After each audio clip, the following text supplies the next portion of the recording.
Berawal dari pagi yang cerah, ada seorang pria gagah perkasa bernama Songgi.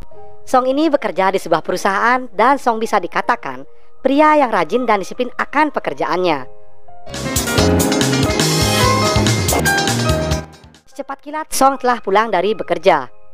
Niat baik ingin memberikan surprise kepada tunangannya. Ternyata saat ditelepon tunangannya itu sedikit tak menghiraukannya. 오늘 밤에 보자 그러라 그랬더니. Karena rasa penasaran yang begitu bergejolak, lalu Song langsung saja capcus ke kos kediaman tunangannya. Namun apa daya, niat memberikan surprise, ternyata sesampainya Song di kos tunangannya, di sana ia melihat tunangannya itu sedang klokat-kloket bersama pria lainnya. Sontak membuat hati Song hancur berkeping-keping. Hingga pada esok harinya, Song pun masih terlihat murung dan berlinang air mata. Tak lama kemudian, datanglah sahabat Song yang bernama Sing. Di sana Sing menanyakan apa sebab Song begitu bersedih. Dengan berat hati, Song menjawab bahwa dirinya saat ini telah ditinggal pergi oleh tunangannya. Yang lalu, Sing mengajak Song untuk pergi drinking-drinking sejenak untuk melupakan permasalahan yang dihadapinya saat ini. Tak lupa Sing memberikan motivasi kepada sahabatnya bahwa wanita bagaikan pepatah yang mati satu tumbuh seribu. 내일이 심장 짜고 가는 여잔 또 가게 내는 여자한테 말도 제대로 한번 못해요. Bak peribahasa bagai punduk merindukan bulan. Secara tiba-tiba tunangannya itu datang dan mengembalikan barang kenangan mereka selama ini. Dan ia pun berlalu pergi.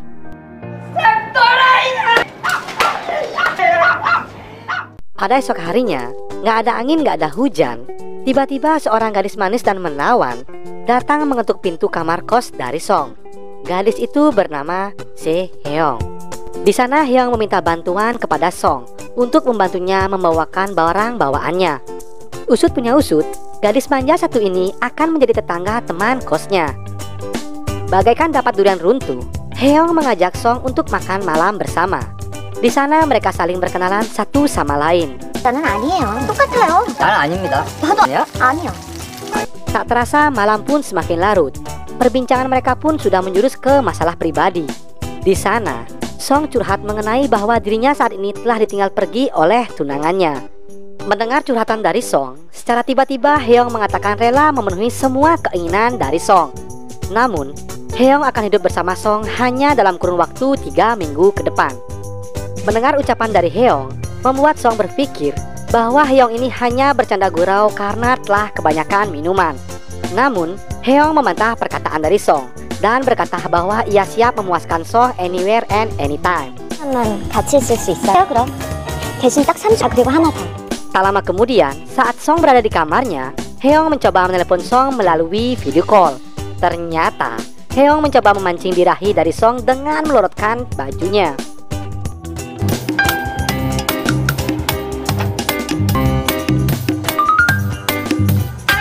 Yang membuat diri Song hanya bisa menelan ludah. Tanpa babi bu, Song auto gaspol remblong ke kamar Heong. Dan tanpa pemanasan, langsung saja menyergap Heong bak harimau yang kelaparan. Pada esok harinya, melihat gemulai tubuh dari Heong yang sedang berolahraga, membuat Song tak mampu mengedipkan mata dari indahnya pemandangan di hadapannya.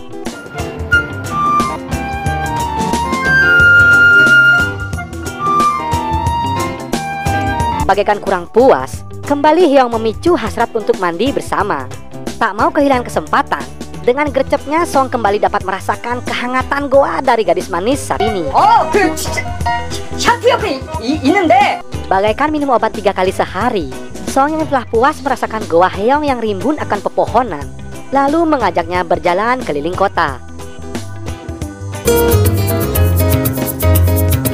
Tak terasa malam pun tiba. Yang lalu mereka memutuskan untuk makan malam bersama di sebuah warung makan. Di sana mereka menikmati makanan yang dihidangkan. Namun, saat Song melihat Heong menjambal paha ayam, seketika Johnny Yes papanya meronta-ronta karena tak kuasa melihat merah merononya bibir dari Heong.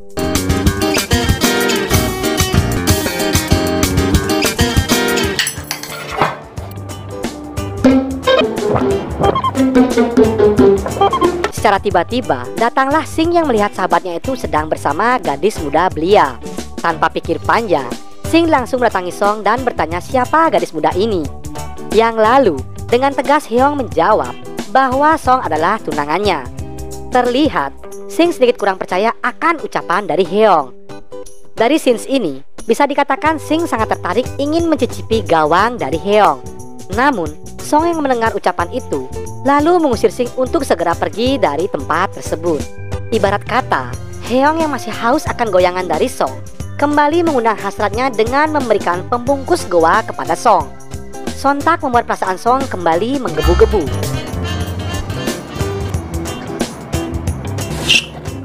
Kali ini mereka berolahraga bersama di sebuah tenda. Terlihat dua insan manusia ini telah dilanda mabuk asmara yang sudah kerap melakukan berkuda-kudaan di mana dan kapan saja.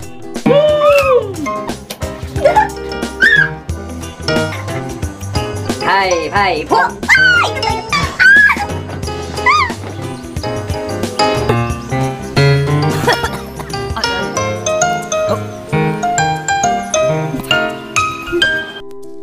Singkat cerita, Song kembali teringat akan perkataan dari sahabatnya perihal Heong yang tiba-tiba datang di kehidupannya dan mau melakukan apa saja demi dirinya. Karena dilanda rasa penasaran, Song menanyakan mengenai identitas siapa Heong sebenarnya. Namun, Heong tetap merahasiakan siapa ia sebenarnya. 그런데 뭘 더 하려고 하는 거야? 섹스야 내 전부야? 선택해. Nah, saat di perjalanan, tak diduga kembali bertemu dengan mantan tunangan Song. Di sana tunangannya menyindir Song bahwa mampu mendapatkan gadis yang oke punya. Karena Heong merasa tersungging, lalu pergi meninggalkannya. 아무 말도 못하고 여기나 한 바가지 해주지. Lanjut cerita, pada malam harinya, bak peribahasa ada udang di balik batu. Sing mengajak Heong dan Song untuk minum bersama. Ternyata, maksud tujuan Sing hanya untuk merayu Heong. 없어. 1도 없어. 왜? 그게 상대. Terlihat, Song yang cemburu buta langsung menyuruh Sing untuk pulang. Dan juga Song berprasangka buruk bahwa Heong juga memberikan perhatian lebih kepada Sing. Karena merasa bersalah, pagi-pagi buta Heong mencoba merayu Song dengan cara merangsek batang singkong dari Song. Namun apa daya, ternyata Heong salah sasaran. Ia malah menggosok-gosok batang singkong milik Sing yang menginap di kamar Song. Alhasil, mereka pun kelinyaran dan menyulut api amarah dari Song yang semakin membara. Namun, dengan kekuatan cinta, akhirnya mereka kembali berbaikan dan berolahraga gembira bersama. Pada malam harinya, Song yang akan kembali ke kosannya berhenti sejenak membelikan cemilan untuk Heong di sebuah supermarket. Terlihat, di sana ada seorang gadis yang wajahnya mirip dengan Heong, yang jawabannya akan kita ketahui di ujung cerita. Karena merasa masih dihantui rasa penasaran mengenai siapa sebenarnya Heong, lalu Song mencoba mencari tahu identitas Heong lewat koper bawaannya. Secara mengejutkan, ia menemukan sebuah remote yang bertuliskan D-12. Yang lalu, sesampainya di kamar, ternyata Heong sudah menunggunya dengan sebuah pizza kesukaan Song. Karena tak puas akan jawaban dari Heong yang sebelumnya, Song kembali menanyakan perihal identitas dari Heong. Dan akhirnya, Heong mengatakan bahwa ia berasal dari masa depan. Namun, hanya akan menemaninya dalam kurun waktu 30 hari ke depan. Karena merasa jawaban dari Heong yang tidak masuk akal, kembalilah terjadi cekcok di antara mereka. Ternyata Sing telah memantau mereka sedari awal dari balik jendela. Melihat hubungan mereka yang telah renggang, yang lalu Sing memiliki rencana busuk untuk dapat juga merasakan kehangatan goa dari Heong. Dari scenes ini, terlihat rencana busuk Sing mengajak Heong minum-minum agar segera ambyar. Akhirnya, rencana busuk Sing pun berjalan dengan lancar. Terlihat, Heong pun sudah dibuatnya ambyar, yang langsung dibondong ke sebuah penginapan. Di sana, ia hendak menjambal goa milik Heong. Namun naasnya, Heong keburu tersadar dan juga tidak sengaja menendang hingga Sing terjungkal hingga ia terkulai lemas tak berdaya. Di tempat lain, ternyata Song yang sudah ambyar dibawa ke sebuah penginapan dengan mantannya. Dan saat tersadar, betapa terkejutnya Song melihat mantannya itu sudah berada di sisinya. Seketika, mereka pun ingin pergi keluar dari penginapan tersebut. Namun, secara bersamaan bertemulah dengan Sing dan Heong. Tak pikir panjang, Song yang sudah diselimuti rasa cemburu buta langsung meluapkan rasa emosi dan kecewanya kepada Heong. 다 끝이야. 내가 실수한 거야. 그렇게 말한 거 정말. 근데 정식으로 사귀는 건 또 안 된다고 하지. Mungkin inilah yang namanya berjodoh. Dengan diterpanya berbagai jenis masalah, Song dan Heong pun mampu mempererat rasa kasih sayangnya. Dan akhirnya, mereka menginap di sebuah hotel untuk melupakan semua masalah yang mereka alami selama ini. Tak butuh waktu lama, kali ini mereka sudah berani melakukannya di sebuah kolam renang.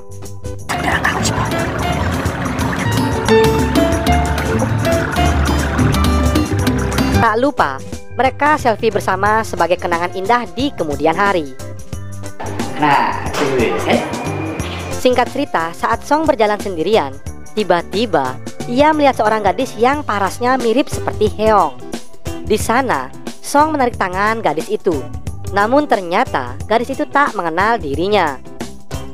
Karena dipenuhi rasa kebingungan, akhirnya Song menceritakan pengalaman yang baru saja ia alami kepada Heong. Di sana Heong menjelaskan bahwa gadis itulah yang akan menjadi jodohnya di kemudian hari. Diceritakan bahwa dulu mereka berdua adalah sepasang kekasih. Namun suatu ketika Song mengalami kecelakaan. 네. 오빠가 나를 잡으러 온 거야. Dan juga Heong menjelaskan bahwa esok adalah hari terakhirnya bersama Song. Sontak membuat hati Song begitu terpukul akan prahara kisah cinta yang dialaminya.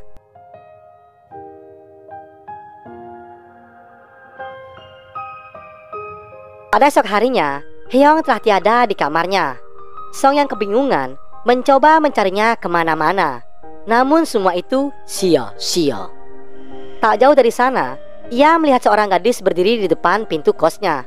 Dan ialah Heong yang setia menunggu Song. Saat akan berpisah, tak lupa Song berterima kasih karena telah memberi warna baru di kehidupannya. Sembari menangis, akhirnya Song untuk yang terakhir kalinya menyobek-nyobek gawang dari Heong.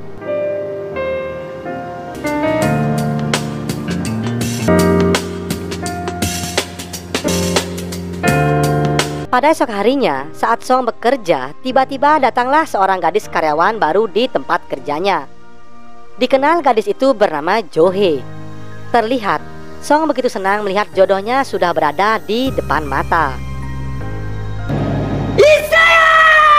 Dan juga, Song kerap memberi perhatian lebih kepada Jo-hee. Tak lama kemudian, rekan kerjanya menelepon meminta bantuan agar Song membantu mengangkat sebuah barang. Namun naas ribu naas, saat ingin menyeberang, Song yang kurang berhati-hati tertabrak sebuah mobil. Sehingga ia harus segera dibawa ke rumah sakit untuk mendapatkan penanganan yang serius. Entah apa yang merasuki Jo-hee yang tak kunjung berhenti menangisi yang dialami Song. Usut punya usut, ternyata Jo-hee teringat akan masa lalunya yang telah dilewati bersama Song.